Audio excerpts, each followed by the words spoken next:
Taylor Swift. It's your boy David Guetta. Hey, this is Ed Sheeran. Your hits music station. Rainbow Radio Wales.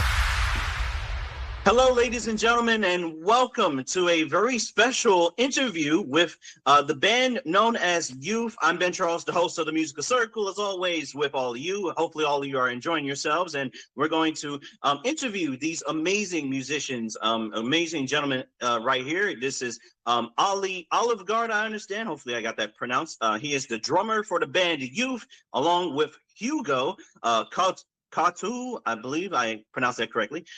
So he is the guitarist actually for Yuuf as well, the lead guitarist. Gentlemen, would you like to introduce yourselves?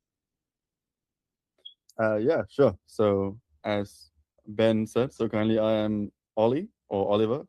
I'm Danish, and yeah, I'm the drummer in Yuuf, which is a London-based project, which is where I met Hugo, who will now say his name for the I'm Hugo. Kotu, so there was good pronunciation. I grew up in London, but I am originally French, and I play the guitar. And honorable mentions to the two other band members who can't be here with us at the interview, but we've got also Andrew Hag, who's from Switzerland on handpan and percussion, and Anthony Boatwright, who is from the UK, who plays the bass. They are great people. Anthony, and I understand they told me before this started, Andrin actually is traveling, actually, I understand, which is pretty nice to know. So the very first question for you guys, and it's a pretty simple question, so a little bit of an icebreaker here. How did the band originally form, and who came up with the name Yuuf instead of spelled like youth, like children, like that kind of thing? So I just wanted to understand, like, how did the band originally form? So the very beginnings was during lockdown, which actually was just me and Hugo having some jams, and then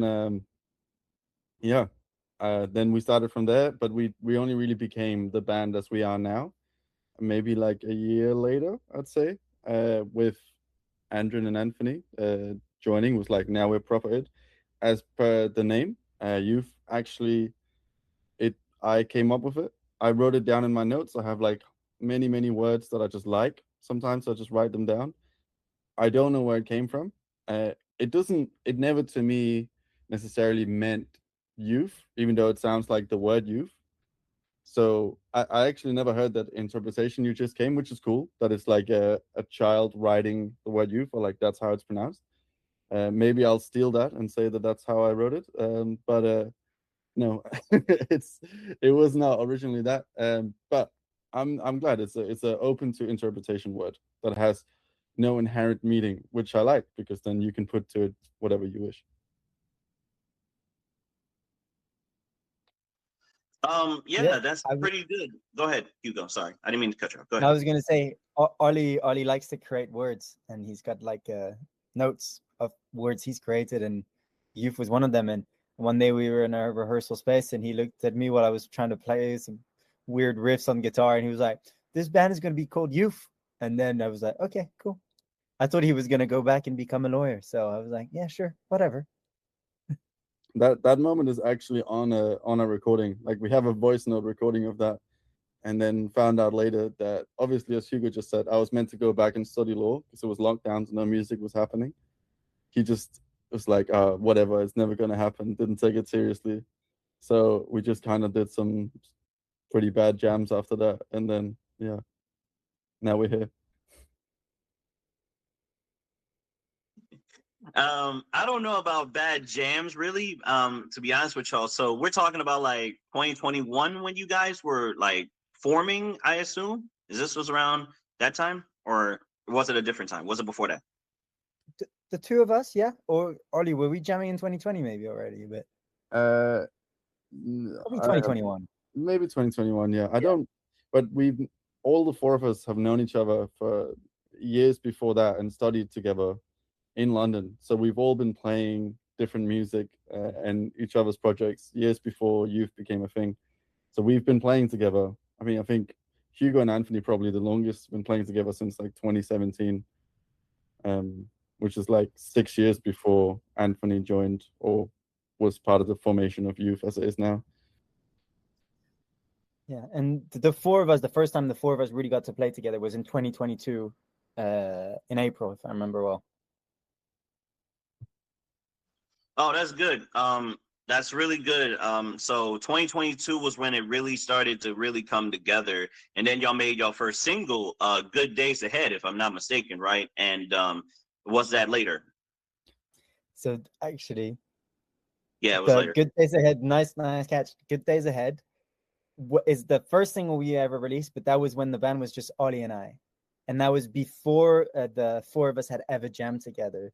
So Ollie and I just wrote this song, recorded it at an older studio space that we haven't been to since, and we had released that song just for fun without overthinking anything. And then once the four of us played together for the first time, and then we played our first show, we were like, okay, let's do this seriously.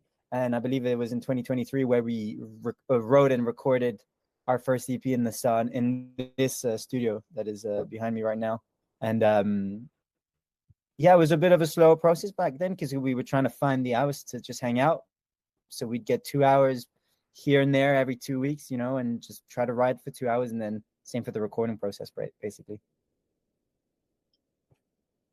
Yeah, that's really good. I think y'all EP "In the Sun" in 2023, when that first release, how did you guys feel about the reaction you got? Because the reaction for that EP was really incredible. There's some songs on there I would like to mention to you guys. "Silky Spring" is on there.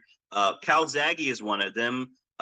"Lever du Sol" is one of them, and I forgot the last song on the album off the top of my head. If you all can remind me, that's fine. That's good as well. But I got most of the song on that "In the Sun" EP. You all should check it out also as well. So what led to like the reaction? Like, how did the reaction feel for you guys when that first dropped?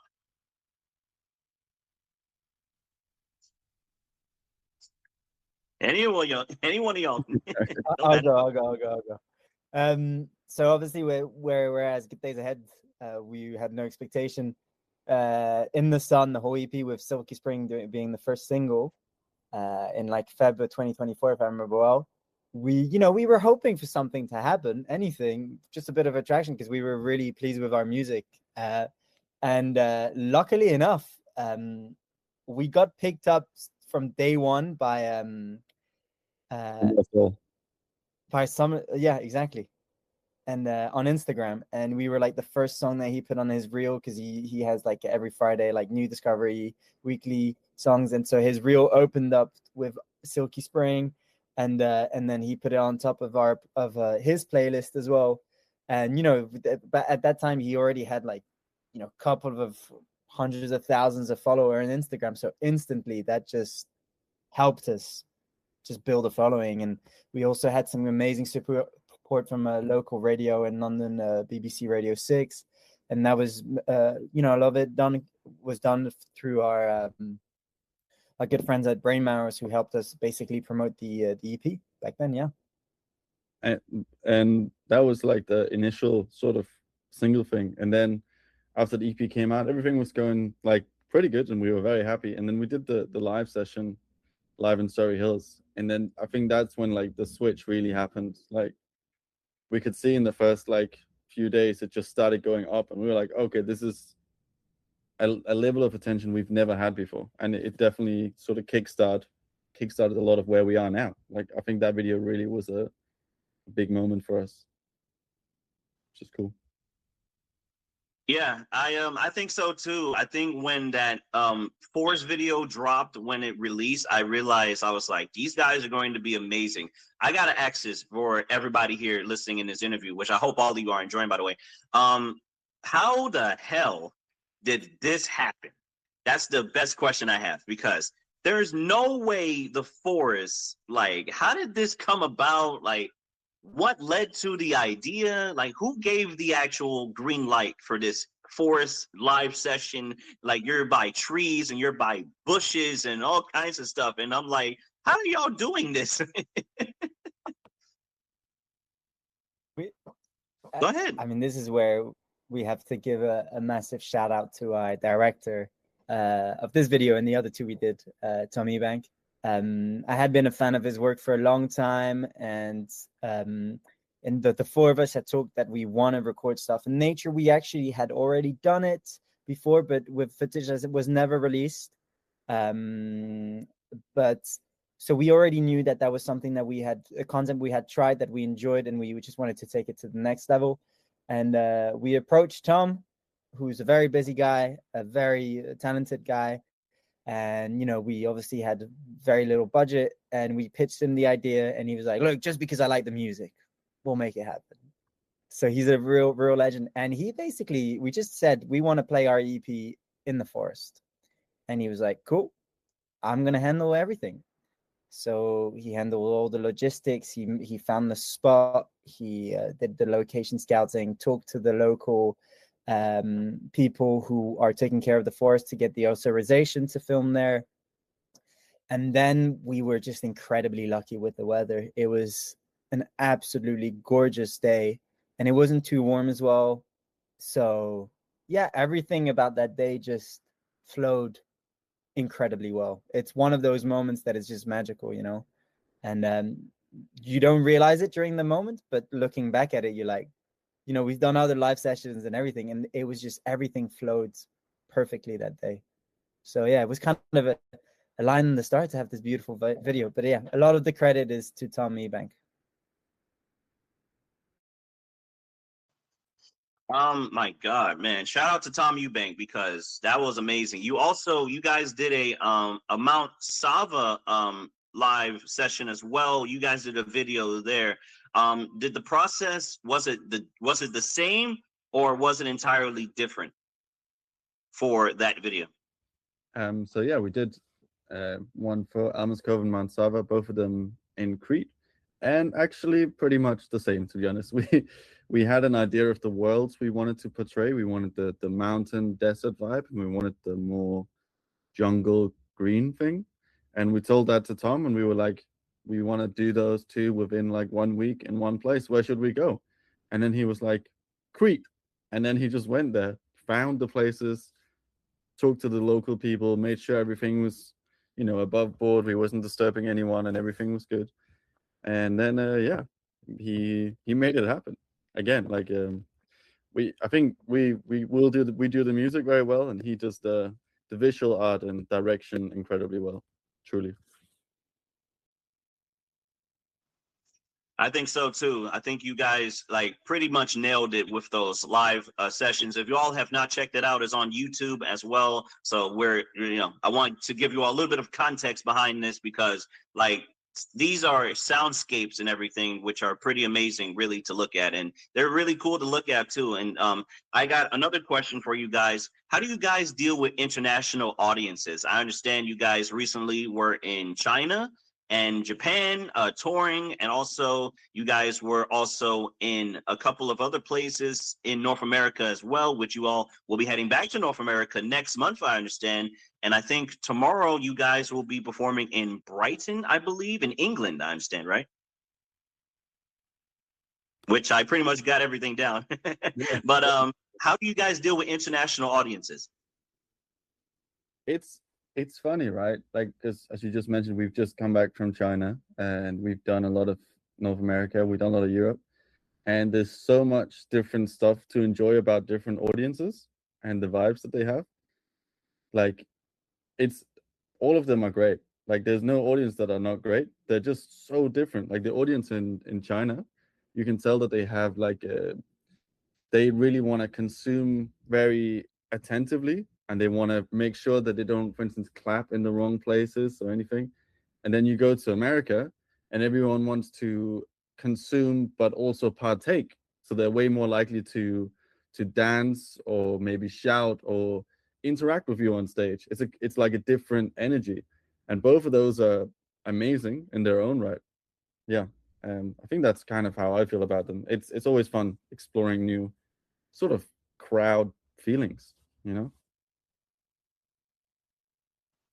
Yeah, that's really cool. I think when you guys went to China and Japan, you know, those audiences, they're going to be more focused on the music. But in America and also in Europe, they kind of want to be, a part of the music and everything, which is pretty noticeable for a lot of musicians and everything like that. So it's pretty cool, the fact that you all got a good reaction out of it, because they normally, those kind of bands really don't get the kind of like credit they deserve and that sort of thing. So it's like you all definitely killed those performances.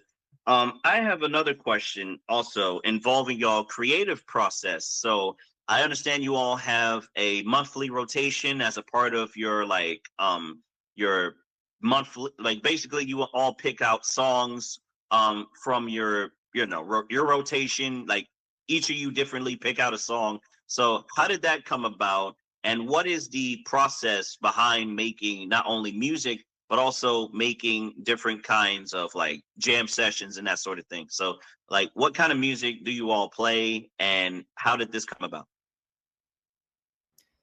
Yeah, I think with the monthly rotation thing is we just with the project, and anytime we play live shows or just in general, a lot of people ask us what are your influences, and so we thought that the best way to share our influences would be that each month the four of us choose 4 tracks that we really enjoy and just put it on that monthly rotation, so that we can share those influences, because every month the 4 of us are listening quite different artists, and it's really fun actually to discover what is Ollie listening to this month and all that. So I'd say, yeah, it's a great way for us to share our influences with the audience who want to know more about where the music comes from.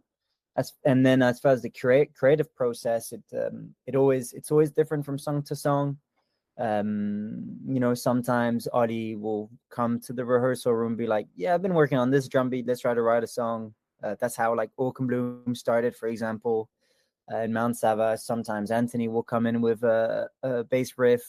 That's how Night Air happens. Sometimes I'll come in with like some guitar melodies, or Andrew on the handpan, or like stuff that he sings on. So everyone has ideas, which is the ultimately the most amazing thing about this band, is that it truly feels like there is no one really leading. It really feels like everyone is contributing creatively. And sometimes it might be that on a song, sometimes someone might take more of the back seat, and then they might lead another song a bit more. So it really does depend, which I think is a strength for us, and makes us a real band in that sense, which is fun, really fun dynamic to be in. I also think that we have like quite a strong sense that we don't want to create songs where any of us feel uncomfortable or don't enjoy certain parts of the songs, so that all of us with all of our songs can look at them and go, yeah, I'm happy with this song. I'm happy to be playing it, because we're hopefully going to be playing these for many years. And sometimes if you just, I feel like a lot of the time we'll be in the writing process and we'll have like quite opposite opinions. But then rather than just like flipping a coin or being like, okay, you get this one or you get this one, we just keep grinding till we find like something in between or something completely different that everyone is happy with. But that's well said, Ollie. I hope all of you understand where he's coming from, because like, they want to do music, so it's not like they don't want to do music. It's just the process that goes into it. So a lot of you may understand that they also have different people they play. In their monthly rotation, they had Rolling Stones. They had Barney Kessel, I believe. He's a guitarist, by the way. They had this jazz drummer, Billy Cobham, I understand, the song Heather. How did y'all find those particular songs, and like, how did y'all get inspired by that? Ben, I can see that you like my music taste, because you only chose songs that I put on there. But I can give you a quick rundown of them. The Rolling Stones songs is because I'm a huge fan of the Rolling Stones. I grew up on them, and that album Exile Main Street is for me underrated, and there's a lot of hidden gems on it. The Billy Cobham song, I think I don't know how I discovered it, if I'm going to be honest, but I just remembered being really in awe with it. And obviously he's an amazing drummer, and funny enough, the mixing of it is like the drums are really low in the mix, which I thought was also quite interesting. And the other song, I also always forget how to pronounce the artist's name, but basically that guitar, I think on the second verse, was sampled by Jay Dilla in a Slum Village song called "The Look of Love" as well. So that song is also called "The Look of Love." And then when I found out the sample was there, I just fell in love with the song. Yeah, you chose 3 of the songs that I chose, so that's funny. Well, there's plenty more. I mean, I got the list right here. I could have named like a whole entire list, but I didn't want to make it too boring or anything, so I just stuck with those. It's quite funny for the film as well, because you can see like which months we're like in an electronic mood or in like a rocky mood or like a bossa nova or something. Like it really sometimes with the seasons you can see how how much dark and sad music we all listen to compared to like the summer, and I'm like, hey, let's do some dance music or something. It's pretty funny. But I think it's also because of y'all creative process as well, which also involves, different kinds of music. Because on my show, Musical Circle, by the way, we play like all kinds of stuff. We recently played jazz, we play indie, we play rock music, we play dance music, pop music, electronic music, underground music, independent music, and that sort of thing. So we have a very wide range of music we play on the show. And I feel like it's very important that we convey this. We say this to all of you because, like the process of being not only a musician is really, it takes a lot of time to really even get all of that. So I also want to ask, has there been any music you all have been listening to regularly? Like name any musician and kinds of music that inspire like Yuuf. Like basically, I just want like outside of the monthly rotation. That's a tough one. I don't know if we have one unifying artist that we all listen to, but I feel like the for me, like an album I always return to is the Gets Gilberto album, which is just like the ultimate vibes album. I don't know. I feel like that's one where you just drop into a world that both has these like beautiful ballads, but also sort of some groove to it. And that I like, if we could ever make a record that someone like 80 years later would listen to every year and be like, yeah, this is fresh, then I'd be very, very happy. Oh, that's good. Yeah. I think also with the different kinds of music, they all have different ways of going about it. And also with like I get inspired by different people every day with pop music and electronic music and all of that stuff. I listened to recently Sienna Spyro. She is a British singer, I understand. She's a great singer. There's this song she has called The Visitor, which I've been playing in my rotation. And then there's another song by the singer D'Angelo with Spanish Joint. I've been playing that as well. That's a great album. Voodoo by D'Angelo is a very good album. And then I've also been playing like electronic music like Daft Punk and basically Daft Punk and also Mod Joe as well. I just played Mod Joe on my last episode, which was No More Tears, I understand. That's a good song. It's an electronic song as well. So I just wanted to get that out there. But Hugo, do you have any songs and musicians do you play in your spare time? Yeah, it as Oliver says, like it's always changing. It's always constantly changing. But at the moment, I've been revisiting some stuff some guitarists that I used to absolutely love when I was like 17, 18. And I'm just re-listening to the Hendrix and the Stevie Ray Vaughan records. And I think being in Texas also made me want to re-listen to some Stevie Ray Vaughan because he's the Texas king of the blues out there, isn't he? So so it's been really fun listening to those guys. But yeah, otherwise it's always changing. It's always changing for sure. Yeah, I think so as well. Speaking of Texas, we have met.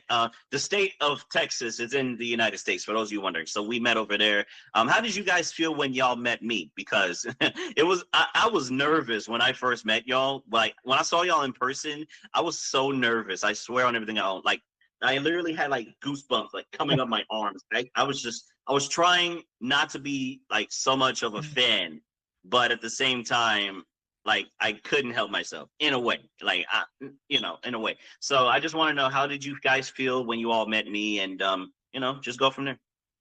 I mean, I think we felt great. I think the energy was amazing. The background of that event was that we were playing right in that was at the University of Houston downtown, and we did a live session and we spoke to a bunch of students, and it was a very beautiful day.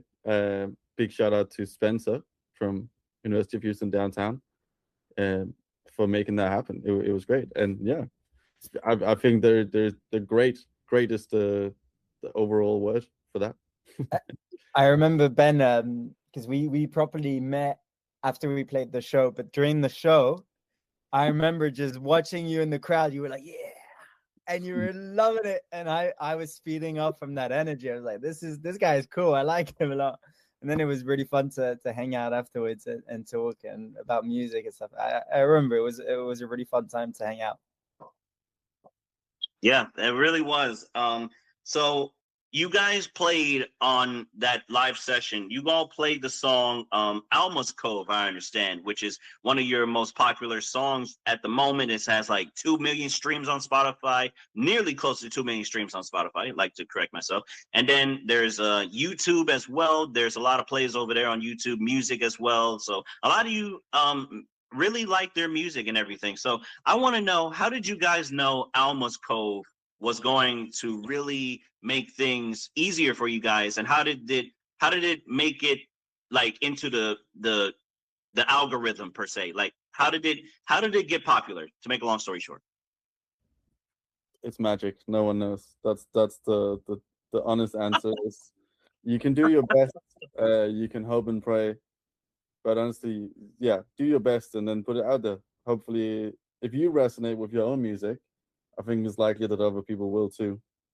Not saying that I'm someone that sits at home and just listens to my own music, um, but I also I do think it's important that you can enjoy it yourself. But I truly think that there is no one way of predicting that something's gonna work.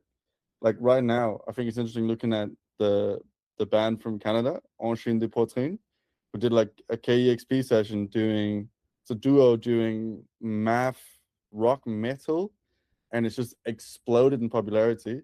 I'm I can almost bet you anything that no one in the music world could have predicted that. If you'd gone and played that album to them a month before that KEXP blew up, everyone would be like, "Oh, this is clearly very good music, but it's very niche. It's never going to reach a wider audience. They're not going to, maybe commercially it's too weird." And then boom, it's there. It's happened. Easy. Like so many things like that happen. I I think the truth is you can't know. Do your best and hope for the best. Yeah, that's pretty good. Do the best and hope for the best. I like that. Yeah, that's a good answer. So how did the song I'm On, it's also on that same EP, this came out in 2025, I believe. Hopefully I got that right. And then I think with the Iman song, like there's a song I'm On, and then there's Open at Noon as well, which is also on there as well. How did those come about, and how did you guys decide the track list for that particular EP? I think. Go on, Hugo. No, go for it. All right. I think with both the two EPs that came out, Mount Sava and Alma's Cove, so the overall idea was to have a universe that people could dive into and maybe play them a bit like a movie, which often results in, I think both of them open with like the softest tracks of the whole EP, and then gradually it sort of comes in waves, which boils down very practically to some way a tip that we learned from my dad many years ago, which is when compiling a set list, which is in many ways essentially what a EP is, a set list for a live thing, is you play two fast, one slow, or one slow, two fast. I don't know. It's like you have a movie, you have certain acts in a movie. I think we think about it in a similar way. You want to tell a story. I think all art boils down to storytelling. Painting, music, theater, film. It's all storytelling, really. That's a good point. I think your perspective on this is actually well appreciated. And I think the storytelling in music is very important for a lot of people because people want to really enjoy the story and also want to experience certain things that maybe at times they didn't get the chance to do so. I try to do that with my musical circle show as well, which has been amazing over the past couple of years now. It's been an amazing experience. You know, so many people have been listening to the show. They love the show and everything. It's been a lot of fun, and musical circle is really going to make things like easier for everybody because not only we play different kinds of music, but we also play like just people who are underground and unknown and everything like that. So when did you all know Iman was going to make an impact? Like, how did y'all know the song was going to take off along with Alma's Cove and all of that? I think it comes back to what Adi was saying. we didn't know. we did our best. Again, quoting Adi, and we hope for the best. And luckily, our best is a song that people really seem to enjoy, and we love it too. You know, when we wrote Iman, we were so proud of it. We were so excited for it. We just wanted it to reach a wide audience, and then when it came out and then people starting to like really appreciate it, and then obviously it did well on streaming for our level and all of that, it was you know, it was incredible for us to see the reaction. But you know, Ollie and I, we're like brothers. You know, we are constantly communicating, and I am usually the overthinker, and Ollie is without it sounding bad, but like the chiller guy, underthinker, you know. So it happens often that a week before releasing, I'll call Ollie and I'll be like, "What if no one loves it? What if no? What if?" And it's like, "It's fine. It's our music, I know." But Ollie, you know, he's like, "Yeah, it'll be fine. It'll be what it'll be." And then look, people seem to enjoy it. So Ollie was right. It's all good. So far, let's see. One day it's all going to come. But at least we didn't worry about it. Come on, guys! Don't sell yourself short. Nah, we wouldn't be here if we didn't believe in it. That's true. That's true. So, Mount Saba, y'all other EP, which also came out earlier this year in 2026. You guys have a song on there called Moon Dive, and then there's another song called Night Air. How did that come about, and what led to these songs? What led to the songs being played, and how did people react to those two particular songs? Also, there's another one called Mesa Mesa, also that got a lot of plays as well. So how was y'all reaction when you guys noticed Mesa Mesa or Mount Saba was going to take off, and how did you guys feel? I think Mount Saba is quite an interesting one compared to Alma's Cove, just in terms of maybe the energies that they have. And I think what we found because we kind of wrote them at the same time, the two EPs, and that the Mount Saba was also based on a slightly more gritty, rocky, more energetic feeling.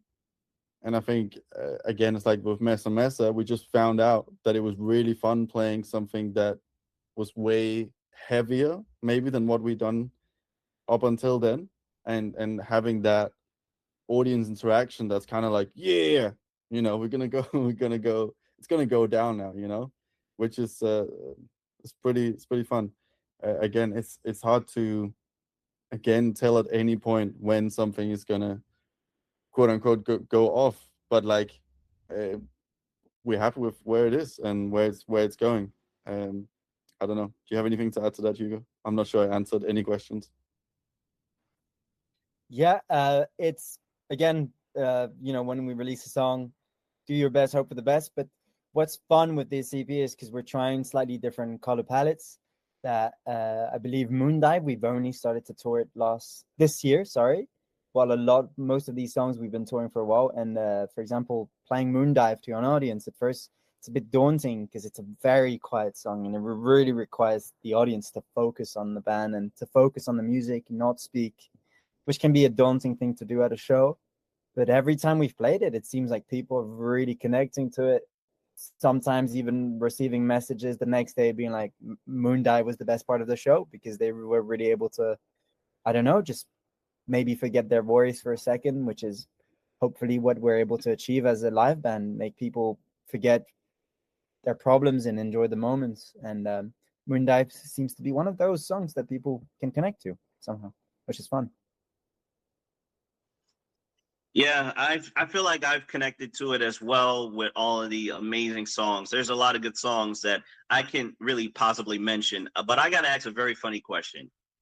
Who came up with the bow thing on the song Kalima? Because when you guys play it live, there's like this strange bow, like you all like it's almost like Anthony or somebody, like y'all pull it out of somebody's pocket and like you just play it on this I believe this cello or a violin. It's not a violin, but I feel like it's like a cello kind of sort of thing. Who came up with that idea? Yeah, so it was all me. I'm joking. It's not true. So Anthony on bass, he plays the cello bow, as you've correctly noted, but on the bass. So he kind of created his own technique after watching cello players, and he was like, I want to do that on the bass. And he figured out on his own how to play a cello bow on the bass. And it took a second for him to figure out, but it's been a few years now that he's been training and figuring out his technique and practicing. And now he sounds like a cello, and then he puts it through his own bass pedals. And it's quite extraordinary what he can do with his bass and not sound like a bass. So yeah, it's all him. Wow, I didn't know that. I thought it was like somebody like from the fans. I thought somebody literally said like across the street, like, "Hey, do this random thing with the cello and do like a bow and try your very best." That kind of thing. I didn't know it was actually his idea. I thought it was somebody else's idea, which is pretty cool. So I have another question involving you guys's music taste. Like I want to get everyone to know everybody. Like, so I assume Ali is the quiet one, right? He's more the calm one, so I have a question. So who is the quietest and who's the loudest from like each group member? Like just name, like go in order. Like there's Andrin, there's Anthony, obviously Hugo, and then there's Ali, who's like probably the quietest one here. But but just go in order. Like give me like from like the first person to the last.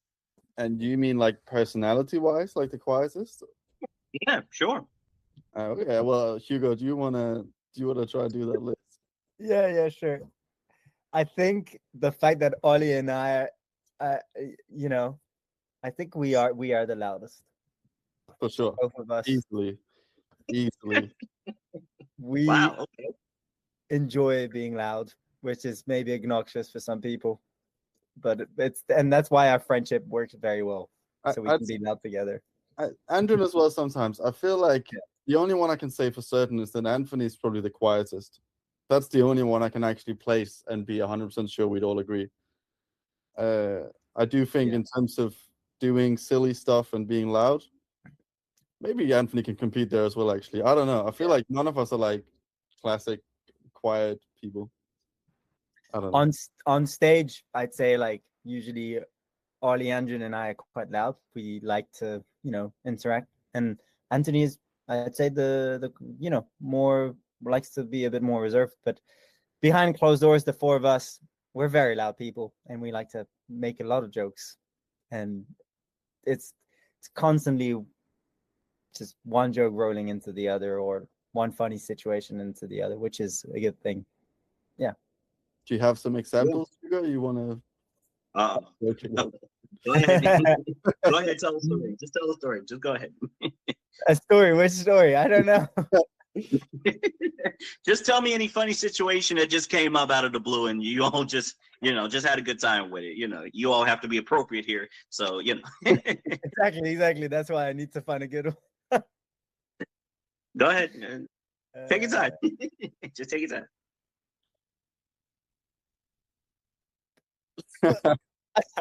I have some, but I'd rather keep them private.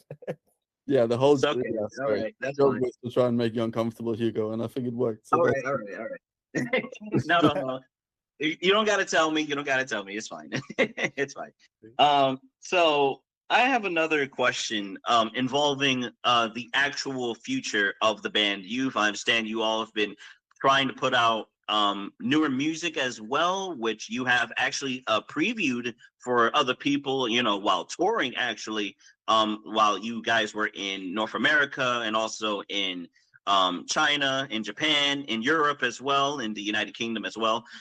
So how did you guys feel when you guys gave a little bit of a sneak peek into the new songs, and what kind of new songs we're going to be looking for as you all continue on this musical journey? I think maybe it will be very interesting. We're in the middle of writing right now, and we have a bunch of new songs that we're very excited about. But I think we're maybe approaching writing in a slightly different way than we have in the past right now. Right now, we're kind of just writing and letting inspiration take us wherever we want, which is really interesting to see. And as for the new songs as well, like we go all the way from really quiet ambience to maybe the hardest we've been yet. So I don't know. Expect the unexpected, you know? The worst answer I could give you, but there you go. You have something, Hugo? Go ahead. Yeah, go ahead, Hugo. All right. Well, Hugo's pretty normal. He's gonna be pretty calm over here. So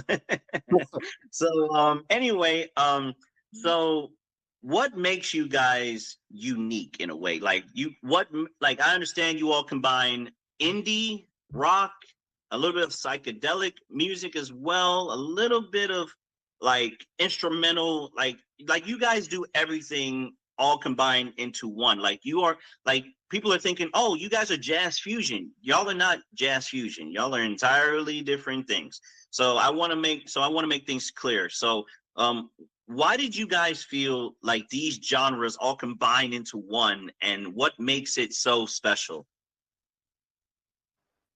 First of all, thank you. It's a big compliment that you say that we are all these things combined. It's very sweet of you. So yeah, hopefully we are. But to answer your question, I don't think we've ever set out to be like write a song and be like, this is the type of song we want to write. I think our ideas come from our inspiration, whether it's new music we're listening to or just something that happened in our life that inspires us. And then we just let the music just take its course and see where it gets us. And I think this is what's quite fun. We're an instrumental band, so obviously we know that we're not going to have a singer, and maybe that's the only restriction we have so far, that we don't sing.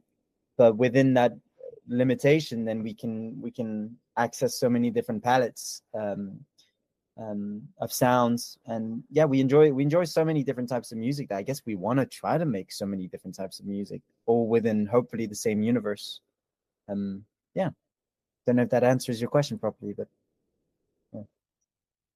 Well, I think it does. It's fine. I also want to ask we're gonna play a little game here. We're going to make things more exciting here. So it's a little bit of this or that. So it's going to be like, it's kind of like a would you rather kind of thing. So it's going to be one way, and then I ask this, and then I ask that, basically, long story short. So we're going to start with a couple of questions, if you all don't mind. So the first one is live show or privately? What do you mean by privately? Basically, like jam session. Ooh. Oh, live show for me. Yeah. For me, live show. Yeah, I'll go live show too. Yeah. Okay, that's a good one. Coffee or energy drinks? Oh, coffee. Coffee. Okay, that's a good one. Coffee. We're big coffee people with Ollie, especially Ollie. Okay, that's a good one. So vinyl or streaming? It's tough. I'm gonna go streaming, just because you can listen to so many different music so conveniently. But I do have a pretty big vinyl collection at the same time on like Sunday afternoons when I want to take it slow and listen to a record through and through, you know? I feel like for convenience, definitely streaming. For like the experience of being a music lover and someone that appreciates and wants to support artists, 100% vinyl. The fact that you can hold your music library in your hand and you can read, like, some of these old jazz records is like a whole book you can read on the back. That piece of music and culture is amazing. But if I could only have one, it would be streaming, man. I can't be listening to my records while I'm cycling around London, you know? And we don't advertise people doing that, cycling around London while listening to music. That is very true. Don't cycle in London if you can help it, guys. It's not good. Oh. Oh man, very interesting advice. That's all I will say. Very interesting. So another question really quickly. I'm going to ask you all this. So what makes a musician? Like, you all play, you guys are inspired by jazz musicians and everything. So I want to know, what are your favorite jazz musicians? What are your favorite kind of jazz bands, jazz groups? And you know, you can give like maybe a couple, you can give me maybe 5, but what are your favorite jazz musicians, since you guys are inspired by so many different kinds of music, like indie music and jazz music as well? It's a tough one because, like, I do love jazz, and I go through periods sometimes of listening to jazz. But I don't know if you can see my hat right now, but like the last 2 months, I've been listening almost to exclusively to post punk. Really Yeah. nice. So I've been listening to my cap is a band called Viagra Boys, a Swedish band, and there's a Scottish band called Idols. And again, I think it comes back to the whole thing I was saying before, where like the art of anything is storytelling, and jazz or post punk can both tell stories very effectively. For jazz, you know, like I was saying before, Gets Gilberto, some of the most amazing ones for Hugo was put the Billy Cobham drumming on there. There is so much good stuff everywhere, but I don't know. I don't feel like jazz speaks to me more than post punk, to be honest. I feel like they can all speak to me at an equal level. I don't know if that answers. That probably doesn't answer your question, but I'll let No, you talk about it does. No, it does. It's not like it's not like I'm saying no over here. No, you can answer your question any way you want. No problem. No problem. Go ahead, Hugo. Yeah, I love all style of music. I've definitely had to have some moments where I'm really listening to a bit of jazz. I passed my baccalaureate listening to Miles Davis, Kind of Blue. You know, a bit of a classic album, but that was when I discovered the album and I loved it. So there was quite a bit of Miles Davis. On the guitar end, Joe Pass is great. Same for Wes Montgomery, and then one of my favorite jazz albums, I'd say, is the Ella Fitzgerald and Louis Armstrong collaboration they have. And I think I've rinsed that. All classics, but hey, they're classic for a reason. It's because it's good. So yeah. Right. So Hugo, you mentioned you have a huge vinyl collection earlier on, and I just wanted to give you all a little bit of an idea of give the audience like who is in this vinyl collection. Like I can tell by the way your collection sounds, it sounds like you have a lot of great taste. So I kind of want to give the audience an idea. So what's in your vinyl collection? Well, the first vinyl I bought was Marvin Gaye, What's Going On. So that's that. Ooh, a good one. That's nice. That's a good one. Now my mom just bought me very sweet the latest Tom Misch record, The Full Circle, which is very sweet. She just gave it to me yesterday, actually, so that was sweet. And then in between all of that, there's quite a bit of classic rock, like the Stones, Led Zepp, Jimi Hendrix. There's quite a lot of blues, Freddie King, Albert King, B.B. King, SRV. There's definitely some jazz in there, Miles Davis, as I had mentioned, and some Wes Montgomery records. There's some funk, some James Brown, the Crusaders, the Sissy Struts. Yeah, I don't know it. And then there's like some obscure records that I got from. I forgot the names, but sometimes when finding a cool record, I don't know, I've got like a Hawaiian record with like some surf guitars. I've got some cool Turkish records that actually a fan gave us in Toronto. Yeah, some cool like South American record. I think a few from like Peru. So yeah, just good fun. I don't know. The list goes on. And Ollie, I know, has a lot of stuff too. Ollie has a lot of Frank Ocean bootlegs. Now that's something that Ollie, Can't tell anyone. you can't tell. They're not bootlegs. They're real. Okay. I was like, what? What are you talking about? But anyway, I'd like to show you all something, by the way. You know what's funny? When you mentioned that Billy Cobham album, you know what's funny? I actually have this. What I'm holding right now, ladies and gentlemen, the actual album, Crosswinds, Billy Cobham. This has the back of it. Guess what it has on it? Heather. See. That's right.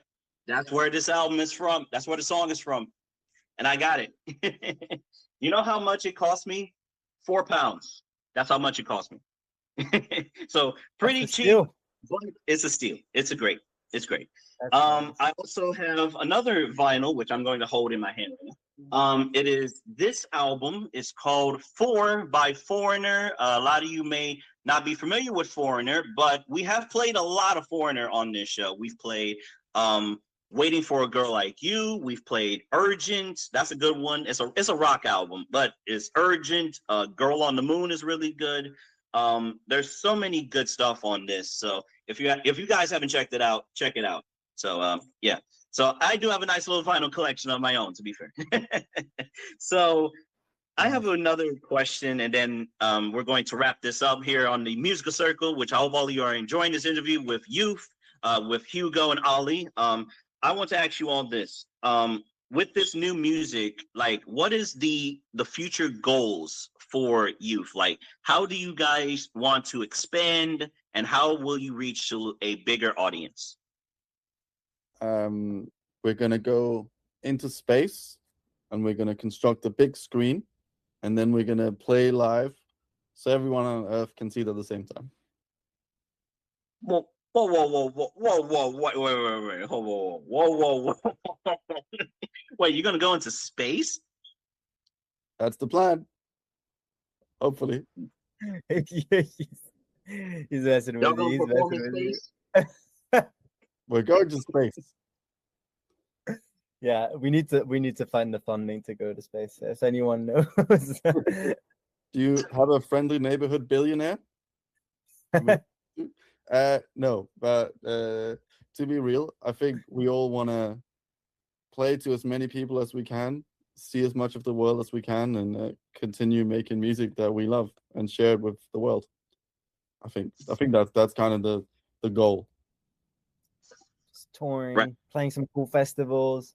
Hopefully, get like a tiny desk. You know, that'd be pretty cool. That'd be Go to pretty space. good. I'd like to, Yeah. meet our heroes. Maybe tour with some of our heroes. That'd be great. Like opening for them for a few months. That's, you know, we got to do that with Skin Shape recently, and that was a blast. And hopefully, we get to do more of these.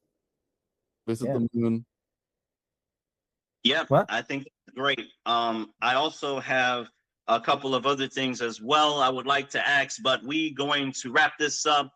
So you guys are going to be performing in Montreal, I understand, in July.